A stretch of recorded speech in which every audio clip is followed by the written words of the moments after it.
Presenting the classics of Sam P. Chaladurai.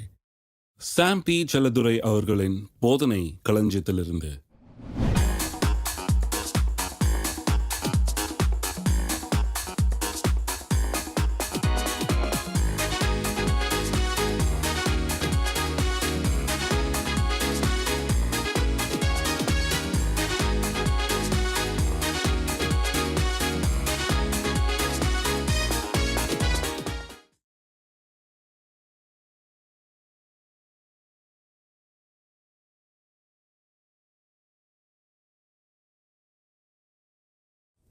நாம் யார், நமக்கு என்ன உண்டாயிருக்கிறது என்பதை குறித்து இன்னையிலிருந்து வரும் பல வாரங்களுக்கு நான் போதிக்க இருக்கிறேன்.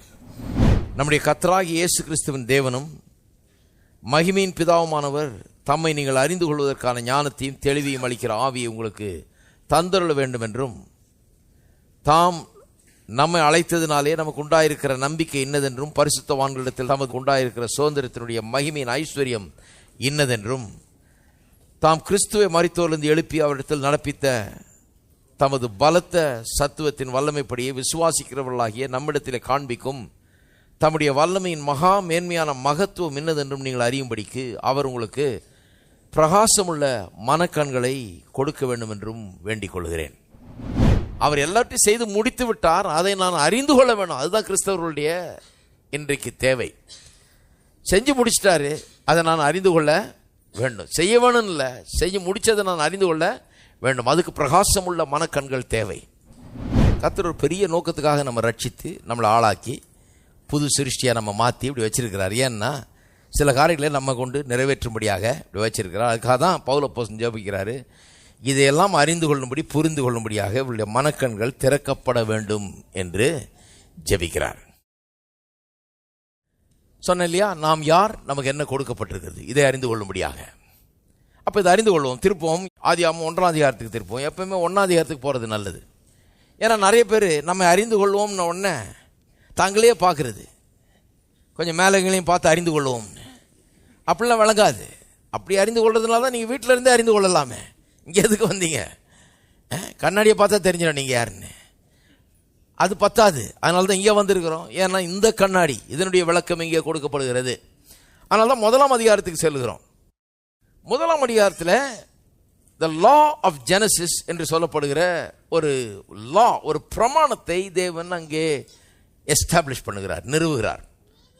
ஆதியாகமத்தில், ஆதியாகமம் என்று சொன்னாலே அதனுடைய அர்த்தமே ஆரம்பம்னு அர்த்தம், பிகினிங்.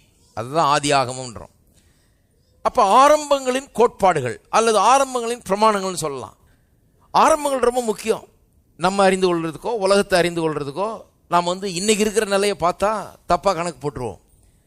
இன்னைக்கு என்ன நடக்குதுன்னு பார்த்து கடவுள் ஏன் இப்படி வச்சிருக்கிறார் உலகத்தை, ஏன் இவ்வளோ கஷ்டம், ஏன் இந்த வியாதி, ஏன் இந்த கஷ்டம், ஏன் இந்த தீமைகள்லாம் உலகத்தில் இருக்குது, ஏன் இப்படியெல்லாம் இருக்குது அப்படின்னு இன்னைக்கு பேச ஆரம்பித்தோம்னா பாருங்கள் கடவுள் எப்படி ஆகிட்டாரு அப்படின்னு வந்துடுவோம். கடைசியில் எல்லாம் குழப்பத்தில் போய் முடியும். எங்கே ஆரம்பிக்கணும்?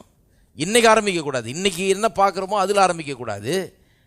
அன்னைக்கு எப்படி இருந்தது, என்னைக்கு அவர் உண்டாக்குன போது எப்படி உண்டாக்குனார், அதை பார்த்தா தானே நியாயம். அதை பார்க்காம எல்லாரும் நிறைய பேர் என்ன கடவுளை குற்றஞ்சாட்டிட்டு இருக்கிறாங்க. என்ன இப்படி உண்டாக்கிட்டாரு கடவுள், கடவுள்னு ஒருத்தர் இருந்தால் இப்படி நடக்குமா, கடவுள்னு இப்படி ஒருத்தர் இருந்தால் இத்தனை பேர் சாவாங்களா, கடவுள்னு ஒருத்தர் இருந்தால் இந்த சம்பவம் நடக்குமா, அது நடக்குமா, இது நடக்குமான்றாங்க. கடவுள் எப்படி உண்டாக்குனார், கடவுள் என்ன செய்தார், எப்படி செஞ்சார், நல்லது செஞ்சாரா கெட்டது செஞ்சாரா, என்ன விதமான கடவுள் அவர் என்பதை பார்க்க வேணும்னா ஆரம்பத்துக்கு நாம் செல்ல வேணும். அங்கே போனால் தான் அவர் எப்படி பூமியை உண்டாக்குனார், எப்படி மனுஷனை உண்டாக்குனார், என்ன அவனுக்கு கொடுத்தார், எப்படி செய்தார், எல்லாம் நமக்கு விளங்கும். ஆகவே 1ஆம் அதிகாரத்துக்கு போவோம். 11ஆம் வசனம் 12ஆம் வசனம் மட்டும் பார்ப்போம் இன்னைக்கு. அப்பொழுது தேவன் பூமியானது புல்லையும் விதையும் பிறப்பிக்கும் பூண்டுகளையும் பூமியின் மேல் தங்கள் விதையுடைய கனிகளை தங்கள் ஜாதியின்படியே கொடுக்கும் கனி விருட்சங்களையும் முளைப்பிக்க கடவுது என்றார். அது அப்படியே ஆயிற்று. பூமியானது புல்லையும் தங்கள் ஜாதியின்படியே விதையை பிறப்பிக்கும் பூண்டுகளையும் தங்கள் ஜாதியின்படியே தங்கள் விதைகளுடைய கனிகளை கொடுக்கும் விருட்சங்களையும் முளைப்பித்தது. தேவன் அது நல்லது என்று கண்டார். இல்லையா? சரி, இதில் என்ன திரும்ப வருது? ஒரு வசனத்தை வாசிக்கும் போது திரும்ப என்ன வருதுன்னு பார்க்கணும். தங்கள் ஜாதியின்படியே, இல்லையா? திரும்ப அது வருது. தங்கள் விதையுடைய தங்கள் ஜாதியின்படியே பிறப்பிக்கிறது, இதை பற்றி தான் இங்கே வருது. அப்போ இந்த பிரமாணம் என்ன? இந்த லா ஆஃப் ஜெனசிஸ்ங்கிறத பற்றி சொன்னேன் இல்லையா, ஆரம்பங்களின் பிரமாணம்னு. ஆரம்பத்திலேயே கர்த்தர் ஒரு பிரமாணத்தை வச்சுட்டார். அது என்னன்னா, எல்லாமே அதாவது தன் தன் ஜாதியின்படி பிறப்பிக்கும். ஆடு ஆடை பிறப்பிக்கும், மாடு மாடை பிறப்பிக்கும். மிருகம் மட்டும் இல்லை, புல் பூண்டுகள் மரம் செடி கொடிகள் எல்லாம் அதது தன் தன் ஜாதியின்படி தான் பிறப்பிக்கும்.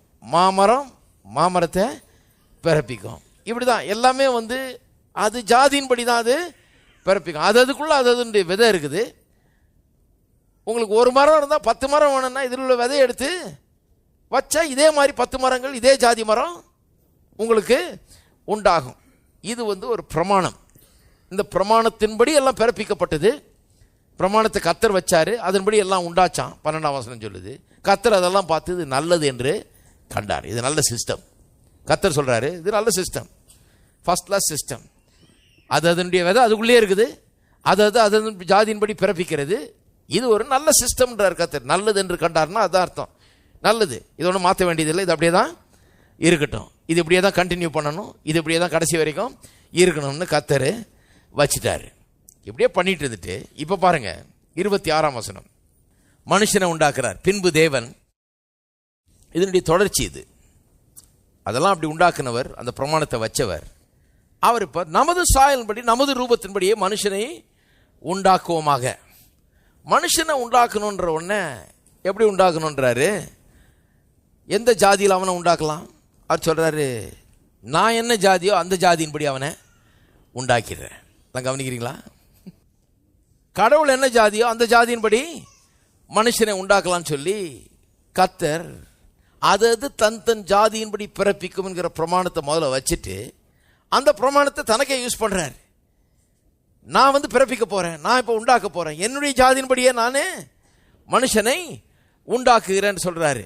சொல்லிட்டு பிறகு சொல்றாரு, அவர்கள் சமுத்திரத்தின் மச்சங்களையும் ஆகாயத்து பறவைகளையும் மிருக ஜீவன்களையும் பூமி அனைத்தையும் பூமியின் மேல் ஊறும் சகல பிராணிகளையும் ஆளக்கடவர்கள் என்றார். நல்லா கவனிங்க, கர்த்தர் எந்த ஜாதி? எல்லாத்தையும் ஆண்டு கொள்ளுகிற ஜாதி, எல்லாத்துக்கும் மேல இருக்கிறவர் அவர். எல்லாத்துக்கும் மேலனா எதுக்கு மேல? ஆகாயத்து பறவைகள், மிருக ஜீவன்கள், பூமியின் ஊறும் சகல பிராணிகள், எல்லாத்துக்கும் மேலே இருக்கிறவர்.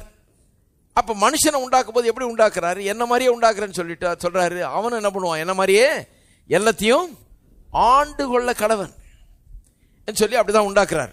அடுத்த வசனம் பாருங்க. தேவன் தம்முடைய சாயலாக மனுஷனை சிருஷ்டித்தார், அவனை தேவ சாயலாகவே சிருஷ்டித்தார், ஆணும் பெண்ணுமாக அவர்களை சிருஷ்டித்தார். திரும்ப திரும்ப அதான் சொல்லுது, சாயலாக, தேவ சாயலாக. பின்பு தேவன் அவர்களை நோக்கி, நீங்கள் பலுகி பெருகி பூமியை நிரப்பி அதை கீழ்ப்படுத்தி சமுத்திரத்தின் மச்சங்களையும் ஆகாயத்து பறவைகளையும் பூமி மேல் நடமாடுகிற சகல ஜீவ ஜந்துகளையும் ஆண்டு கொள்ளுங்கள் என்று சொல்லி, எல்லாம் சொல்லுங்க, சொல்லி தேவன் அவர்களை ஆசீர்வைத்தார். ஆசீர்வாதம்னா என்ன சொல்றது? ஒரு நல்ல வார்த்தையை சொல்றது, ஒரு பெனடிக்ஷன் சொன்னேன் இல்லையா? பெனேனா நல்லது, டிக்ஷன்னா சொல்லப்படுகிற வார்த்தை. அப்போ ஆசீர்வாதம்ன்றது ஒரு நல்ல வார்த்தையை சொல்றது.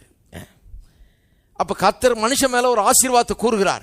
பலுகி பெருகி பூமியை நிரப்பி எல்லாவற்றையும் கீழ்ப்படுத்தி ஆண்டுகொள், ஆகாயத்து பறவைகள், சமுத்திரத்தின் மச்சங்கள், ஊரும் சகல பிராணிகள் எல்லாவற்றையும் ஆண்டுகொள்னு சொல்லி திரும்ப திரும்ப அது வருது பாருங்க. ஏன்னா அதை வலியுறுத்துறார். ஏன்னா மனுஷன் எப்படி உண்டாக்கப்பட்டான் என்பதை மறந்து விடக்கூடாதுன்றதான் வலியுறுத்துறார்.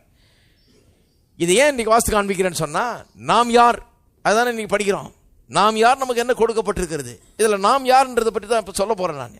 அதுக்காக அதை படிச்சேன். அப்ப நாம் யார்? தேவனுடைய சாயலின்படி, தேவனுடைய ரூபத்தின்படி உண்டாக்கப்பட்ட மனுஷன். இதுக்கு ஏன் எவ்வளவு பெரிய விளக்கம் கொடுக்குறோன்னு கேட்கலாம்.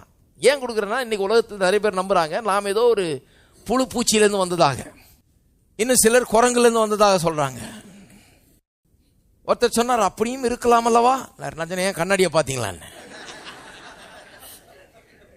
அவருக்கே சந்தேகம் வந்துருச்சு. ஒருவேளை இருக்கலாம் போல இருக்கு, லேசா ஜாடை இருக்கிற மாதிரி இருக்கு. வேதம் சொல்லுகிறது, தேவன் மனிதனை தம்முடைய சாயலின்படி தம்முடைய ரூபத்தின்படி உண்டாக்கி இருக்கிறார். அவன் புழு பூச்சி அல்ல, மிருகத்திலிருந்து உண்டானவன் அல்ல. நீங்க என்ன சொல்றாங்க? You just a higher animal. மிருகத்திலே நீ கொஞ்சம் உயர்ந்த ஜாதி, அவ்வளவுதான். நீ ஒரு மிருகம் தான், நீ கொஞ்சம் உயர்ந்த ஜாதி மிருகம். அப்புறம் இன்னைக்கு எல்லாம் கவலைப்படுறாங்க, ஏன் மனுஷன் மிருகம் மாதிரி நடந்துக்கிறான், கொலை பண்றான், ஏன் மிருகம் மாதிரி கடிச்சு கொதறான், ஏன் மிருகம் மாதிரி குணம், அவனுக்கு மிருகத்தனமாக நடந்து கொள்றான் மனுஷன். ஏன்னா மிருகம்னு சொல்லி தான் மிருகத்தனமா நடந்து கொள்றான். சிலரை பூச்சி பூச்சி புழுன்னு சொல்லி பூச்சி புழு மாதிரி நடந்துக்கிறாங்க. எதை பார்த்தாலும் பயம், பதுங்குறது. புழுவெல்லாம் என்ன பண்ணும், பிசு பிசுன்னு ஓடி போய் போதுங்க. அந்த மாதிரி சிலர் பார்த்தீங்கன்னா பூச்சி புழு மாதிரியே இருப்பாங்க. ஏன்னா அதுலேருந்து தான் வந்தோம் அவங்களுக்கு கேள்வி. சரி, அவங்க அதுலேருந்து வந்தோம்னா பேசாமல் அது மாதிரியே நடந்துக்குவோம் அப்படின்னு அவங்களுக்கு ஒரு எண்ணம். எதுக்கு எடுத்தாலும் பயம், எதையும் ஒன்று நின்று செய்ய முடியாது அவர்களால். அந்த மாதிரி ஒரு குணம். ஏன்னு சொன்னால் இப்படிப்பட்ட தவறான காரியங்கள் தெரிந்தோ தெரியாமலோ இந்த உலகத்தில் அவர்களுக்கு போதிக்கப்பட்டு அவர்களுக்கு உள்ளே போயிடுச்சு. அதனால் சிலர் பூச்சி புழுவு போலும், சிலர் மிருகத்தனமாக நடந்து கொள்கிறார்கள். நான் சொல்லுகிறேன், கடவுளுடைய சாயலின்படி ரூபத்தின்படி மனுஷன் உண்டாக்கப்பட்டான், எல்லாவற்றையும் ஆண்டு கொள்ளும்படியாக உண்டாக்கப்பட்டான் போச்சு பாருங்க. கொஞ்ச நாள் போச்சுப்பட்டு பாருங்க, அப்புறம் மனுஷன் எப்படி நடந்து கொள்றான்னு பாருங்க. டோட்டலாக வித்தியாசமாக நடந்து கொள்வான், கடவுளை போல நடந்து கொள்வான், எல்லாவற்றையும் ஆண்டு கொள்வான் மனுஷன். ஒருத்தர் ஒரு கதை சொன்னார். அவர் ஐரோப்பாவுக்கு இந்த ஜிப்சிஸ் மத்தியில் ஊழியம் செய்ய போனாராம். இந்த ஜிப்சிஸ் அங்கே அவர்களுக்கு சில விசித்திரமான பழக்க வழக்கங்கள்லாம் இருக்குது. அவர்கள் மத்தியில் ஊழியம் செய்து நிறைய பேர் ஆதாயப்படுத்தி அவர்களை ஒரு கூட்ட ஜனமாக ஒரு சபையாக உருவாக்கி எல்லாம் பண்ணியிருக்காரு. அவங்களுக்கு சில காரியங்களை போதிக்க பார்த்துருக்கிறாரு. ஒரு காரியம் மட்டும் அவர்களுக்கு சரியாக இறங்கவே மாட்டேங்குது. அது என்னன்னா, அவர்களுக்கு ஒருத்தருக்கு ஒரு மனைவிக்கு மேலே இருக்கலாம் அப்படிங்கிற ஒரு அபிப்பிராயம் அவங்களுக்கு, அவங்க இனத்தில். அது என்ன தப்பு? எங்கள் ஜாதியில் அப்படி தான், எங்கள் இனத்தில் அப்படி தான், நாங்கள் அப்படி தான் இருப்போம் அப்படிங்கிற மாதிரி அவங்களுக்கு. அதை மட்டும் பேசினார்னா மட்டும் செவிட்டுக்கு அது மாதிரி வந்து கேட்பாங்களாம், கண்டுக்க மாட்டாங்க இவர் சொல்கிறத. ஏன்னா என்னத்தையோ சொல்லிட்டு போகிறாரு, வெளிநாட்டிலேருந்து வந்திருக்காரு, போதிக்கிறாருன்னு சொல்லிட்டு பேசாமல் கண்டுக்காமல் இருப்பாங்களாம். இது எப்படா சொல்கிறது இவங்களுக்குன்னு காத்துட்டு இருந்திருக்காரு. அவங்க ஆடு வளர்த்து அதை விற்று சம்பாதிக்கிற ஒரு ஜிப்சி கூட்டம். அது ஒரு முறை அவங்களுடைய ஆண் ஆடு, ஒரே ஒரு ஆண் ஆடு தான் இருந்துதான் பாருங்கள் அவங்கள்ட்ட. அது செத்து போச்சு. செத்து போன உடனே அவங்க ரொம்ப கவலையாக இருந்திருக்கிறாங்க. இவர்கிட்ட சொல்லியிருக்காங்க, ஒரு ஆண் ஆடு இருந்து செத்து போச்சு, என்ன பண்ணுறதுன்னு தெரியல, காசு இல்லை எங்கள்கிட்ட, ரொம்ப வேலை. ஆண் ஆடு எவ்வளோ இருக்குன்னாராம். அவங்க சொன்னாங்களாம் $300 இருக்குன்னாங்களாம். $300 இருக்குன்னொடனே சரின்ட்டு $300 அவர் கொடுத்துருக்குறாரு. சரி வாங்கிங்க போங்க, ஆண் ஆடு தானே வேணும் அப்படின்னு சொல்லிட்டு, சின்ன காசு தானேன்னு சொல்லி $300 கொடுத்துருக்காரு. போய் உடனே ஒரு ஆண் ஆடை வாங்கிட்டு வந்தாங்களாம். வாங்கிட்டு வந்து வளர்த்துருக்குறாங்க. இவரும் ஊருக்கு போயிட்டு கொஞ்ச நாள் பொறுத்து வந்திருக்காரு. நிறைய குட்டி ஆடுகள் நிறையா இருந்திருக்கு. பார்த்தோன்னே இவருக்கு சந்தோஷம். அவனும் காமிச்சாங்களாம், பாருங்கள் நீங்கள் ஒரு ஆடு வாங்கி கொடுத்தீங்க, எவ்வளோ விருத்தியாகி இன்றைக்கி இன விருத்தி எப்படி இருக்குது பாருங்கள், இத்தனை குட்டி ஆடுகள் இது பெற்று இப்போ நல்லா நிறையா வந்திருக்கு இப்போது அப்படின்னு சொல்லி காமிச்சாங்களாம். ரொம்ப சந்தோஷப்பட்டாராம். அப்புறம் சொன்னாங்களாம், இன்னொன்று சொல்லணுங்க இந்த ஆட்டை பற்றி. எங்கள் பக்கத்து ஊரில் இன்னொரு எங்கள் இனத்து மக்கள் இன்னொருத்தங்க இருக்காங்க, அவங்களுக்கும் இந்த மாதிரி தான் ஒரு ஆண் ஆடு தேவைப்பட்டுச்சு. அவங்க ஆடும் செத்து போச்சு. அதனால் எங்களுக்கு இரவல் கேட்டாங்க எங்கள்கிட்ட இந்த ஆணாடை. நாங்கள் என்ன பண்ணோம், சரி இரவலுக்கு அங்கே விட்டு வைக்கலாம், அவங்களுக்கு இந்த நன்மை செய்யுமேன்னு சொல்லி இந்த ஆட்டை கொண்டு போய் அங்கே விட்டால் அந்த ஆடு அங்கே சேரவே மாட்டேங்குது, யாருக்கிட்டையும் பக்கத்தில் கூட போக மாட்டேங்குது. அங்கே போனால் ஒரே கூச்சல் போடுது, ஓடுது, இது பண்ணுது, ஒரு மாதிரி அன்கம்ஃபர்டபுளாக ஃபீல் பண்ணுது. அங்கே அந்த கூட்டத்தோடையே அது சேர மாட்டேங்குது. இங்கே வந்தோடனே நல்லா இருக்குது, எப்பவும் போல் நல்லா நடந்துக்குது அப்படின்னாங்களாம். உடனே சொன்னாங்க, எல்லாம் உட்காருங்க, ஒரு பிரசங்கம் இப்போ விளங்காத பிரசங்கத்தை இப்போ பண்ணுறேன்னு சொல்லி ஆரம்பிச்சாராம். சொன்னாராம், இந்த மிருகத்தளவுக்காவது நீங்கள் என்னைக்கு உயர போகிறீங்க? இந்த மிருகத்துக்கே தெரியுது தன்னுடைய ஃபேமிலி எது, கண்ட இடத்துலலாம் சுற்றிட்டு இருக்கக்கூடாது நம்ம அப்படின்னு. ஒன்றும் தெரியாது இந்த ஆட்டுக்கு எவ்வளோ பெரிய அறிவு இருக்குது. when are you going to come up to the level of this animal னாராம். இந்த மிருகத்தினுடைய அளவுக்கு, அறிவு அளவுக்கு என்னைக்கு நீங்கள் வர போகிறீங்கன்னாராம். அப்போ தான் அவங்களுக்கு லேசாக புரிஞ்சுதுன்றார். எந்த அளவுக்கு பாருங்க மனுஷர்கள் மாறிவிட்டார்கள். கடவுளுடைய சாயல்லே கடவுளை போல இருக்க முடியாது உண்டாக்கப்பட்ட மனுஷர்கள் இன்றைக்கு அது புரியாதனால, அது யாரும் போதிக்காதனால, யாரும் சொல்லாதனால எப்படி வேணால் வாழ்ந்துக்கலாம், எப்படியோ இருந்துக்கலாம், என்னமோ பண்ணிக்கலாம். வாழ்க்கைனா இப்படி தான், ஏன்னா எங்கள் ஊரில் இப்படி தான், ஏன்னா எங்கள் ஜாதியில் இப்படி தான், ஏன்னா எங்கள் இனத்தில் இப்படி தான், இவங்கெல்லாம் இப்படி பண்ணியிருக்காங்க, அதனால் நான் இப்படியே பண்ணுறேன். அதுதான் தெரியுது ஒழிய கடவுள் நம்மளை எப்படி வச்சிருக்கிறாரு, நம்ம கடவுள் உண்டாக்குனபடி நம்ம வாழுகிறோமா என்பதை குறித்து அறியாமல் இருந்திருக்கிறார்கள்.